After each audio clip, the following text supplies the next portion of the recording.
ওয়াকুল্লা ইনসানিন আলজামনাহু তাইরাহু ফি উনুকি, প্রত্যেকটা মানুষের গলার ভেতরে আল্লাহ বলেন আমি রেকর্ডার ফিট করে দিয়েছি। প্রত্যেকটা মানুষেরই গলার ভেতরে রেকর্ডার ফিট করা আছে। আপনি কি করছেন আর কি বলছেন সব রেকর্ড হয়ে যাচ্ছে, সব রেকর্ড হয়ে যাচ্ছে। কিয়ামতের মাঠের হিসাব হবে। একটা মানুষ যদি এই কথা বুঝে পৃথিবীর যেই কোনো স্থানে আমি যেই কোনো অন্যায় করি না কেন, সেই অন্যায়ের জন্য আমার সাক্ষী ঠিক হয়ে যাচ্ছে, সাক্ষী তৈরি হয়ে যাচ্ছে।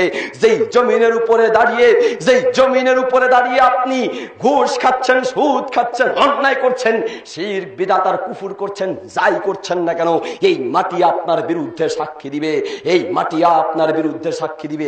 আর আপনি যেই মুখ দিয়ে উল্টা পাল্টা বলছেন, এই মুখও আপনার বিরুদ্ধে সাক্ষী দিবে। শুনুন, আল্লাহ রাসূল সাল্লাল্লাহু আলাইহি ওয়াসাল্লাম মিশকাতুল মাসাবিহের 412 নম্বর পৃষ্ঠায় একটি হাদিসে বলেন, আতাদরুনা মা আকসারু মা ইউদখিলুন নাসান নার। হে পৃথিবীর মানুষ, তোমরা কি বলতে পারো, হে আমার সাহাবায়ে কেরাম, হে আমার সঙ্গী সাথী বন্ধুরা, তোমরা কি বলতে পারো কোন জিনিসটা বেশিরভাগ ক্ষেত্রে মানুষকে জাহান্নামী করে দেয়? কোন জিনিসটা বেশিরভাগ ক্ষেত্রে মানুষকে জাহান্নামী করে দেয়? কোন জিনিসের কারণে অধিকাংশ মানুষ জাহান্নামে যাবে? আমার সাহাবীরা তোমরা কি বলতে পারো?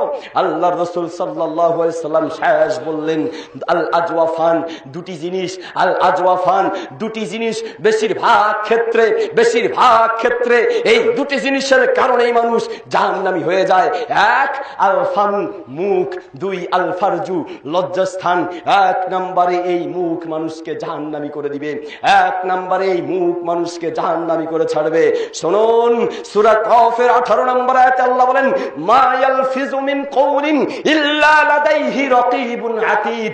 এই পৃথিবীর মানুষ যে কোনো শব্দ, বাক্য পুরা করতে হবে না, যে কোনো শব্দ তুমি এই মুখ দিয়ে বলবে সেটাও রেকর্ড হয়ে যাচ্ছে।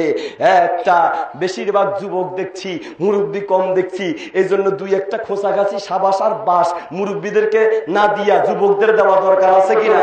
মুসলিম জাতি অনেক যুবককে দেখা যায় একটা সুন্দর মেয়ে দেখলেই কিছু বলে না, খালি একটা শীষ মারে। তুমি যে শীষ মারছ, এই শীষ মারার হিসাব হবে। তুমি যে কাশি দিছ, সারাক্ষণ কাশি আসে নাই, একটা সুন্দরী মেয়ে দেখলেই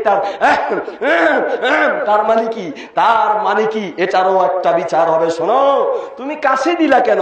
না হুজুর এমনি দিছি, না স্যার এমনি দিছি। না, কাশি তো এমনি আসার কথা না, প্রত্যেকটা কাশিরও একটা অর্থ আছে। তার মানে বাথরুমের সামনে গিয়ে, বিশেষ করে পাবলিক টয়লেটের সামনে কিছু মানুষ লাইন ধরে খালি তার মানে কি স্যার পারতেছি না, আমার বাইর হয়ে যাইতেছে, আমরা একটু তাড়াতাড়ি বাইর হই।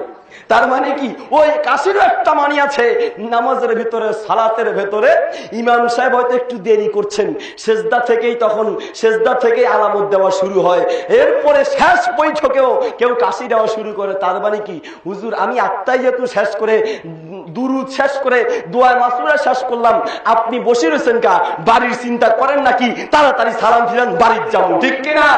মুসলিম জাতি ঘন্টার পরে ঘন্টা রাস্তাঘাটে, হাটে মাঠে গল্প গুজবে নষ্ট করতে পারে। সালাতের টাইম একটু দেরি হলেই, সালাতে একটু সময় বেশি লাগলেই, আর কিছু ইমাম তো আছে নামাজ পড়ে না ঘোড়া দৌড়ায়, নামাজ পড়ায় না কি করছে বুঝার কোন উপায় নেই। কম্পিউটারের যুগ, আধুনিক যুগ, কম্পিউটার মার্কা নামাজ পড়া হচ্ছে। বলতে চাচ্ছিলাম, জুমার খুতবায় যদি একটু দেরি হয়, আলোচনা যদি একটু বেশি হয়ে যায়, বেশিরভাগ মুসল্লির মনে কষ্ট যায়, তার মুখ দিয়ে সে যেটাই ইচ্ছা সেটাই বলতে থাকে। বলতে চাচ্ছিলাম, শুনুন, প্রত্যেকটা কাশির একটা অর্থ আছে, এগুলাকে আসমায়ে আসওয়াত বলে। তুমি এই আসমায়ে আসওয়াত গুলার, তোমার মুখ থেকে যে কোনো আওয়াজ বের হবে, এই আওয়াজেরও হিসাব কিয়ামতের মাঠে দিতে হবে।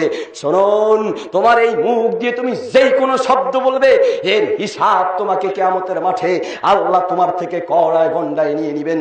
এই জন্য আল্লাহ বলছেন, ইত্তাকুল্লাহ, বান্দা আল্লাহকে ভয় করো।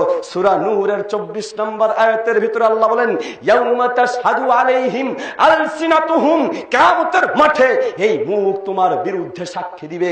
কিয়ামতের মাঠে এই মুখ তোমার বিরুদ্ধে সাক্ষী দিবে। কিয়ামতের মাঠে এই মুখ তোমার বিরুদ্ধে সাক্ষী সাক্ষী দিবে এই মুখ দিয়ে যা কিছু বলছো না বলছো সব কিছুর হিসাব কিয়ামতের মাঠে হবে। আল্লাহ রাসূল সাল্লাল্লাহু আলাইহি ওয়াসাল্লাম বলেন, অধিকাংশ মানুষকে এই মুখ জাহান্নামী করে দেয়, অধিকাংশ মানুষকে এই মুখ জাহান্নামী করে দেয়, অধিকাংশ মানুষকে এই মুখ জাহান্নামী করে